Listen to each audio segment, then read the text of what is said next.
నా పేరు మాదల రెల్లి అన్న. రెడ్డి గారు మీకు ఓటు ఉందా? మాకు ఉంది సార్. ఉంది సార్. ఇప్పుడు ప్రస్తుతం సిచ్యువేషన్ బట్టి టీడీపీకి వేద్దాం అనుకుంటున్నాం సార్. ఎంపీపీ సార్ బీజేపీకి వేద్దాం అనుకుంటున్నాం సార్. కమలం సార్. అవును సార్.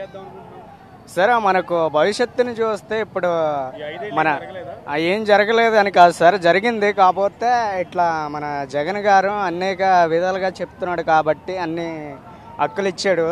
సో ఆయన ఇచ్చిన హక్కుల పరంగా అయితే మంచి జరగలేదు, చేసిన పనులు కూడా ఎక్కడ సక్రమంగా జరగలేదండి.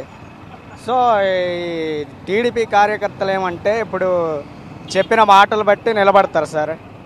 నిలబడడం కాకుండా అన్ని విధాలుగా బాగా చేస్తారు. ఆ నమ్మకం మాకుంది. సో చంద్రబాబు టీడీపీకి వేద్దాం అనుకుంటున్నాం. MP BJP. నా పేరు ఫాంగ్ రవికుమార్.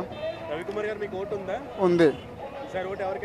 నేను ఎమ్మెల్యేగా అయితే పాంగి రాజారావుకి, ఎంపీకి అయితే కొత్తపల్లి గీతకి. ఎందుకంటే వైసీపీ గతసారి చూసాము, గిరిజనకి వెళ్తే చాలా మోసం చేశారు. మోసం అంటే అది ఇల్లు ఇస్తామన్నారు, ఇల్లు లేదు. రోడ్డు ఇస్తామన్నారు, రోడ్డు లేదు. ఎక్కడంటే అక్కడ చెత్తలాగా అయిపోయింది. అందుకే పక్క మంచి జరుగుతుంది. బీజేపీ గుర్తు కమలపూల్. కొర్ర మాణిక్యం. మాణిక్యం గారు మీకు ఓటు ఉందా?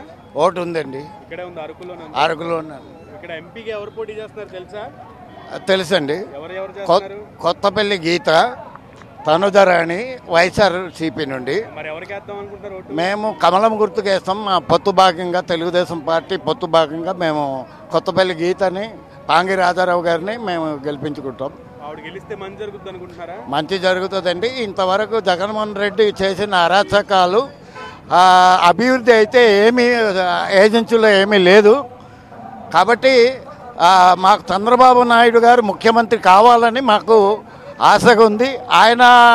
ఆయనతోనే మా గిరిజన ప్రాంతం అభివృద్ధి చెందుతుందని ఆశలో ఉన్నాం మేము.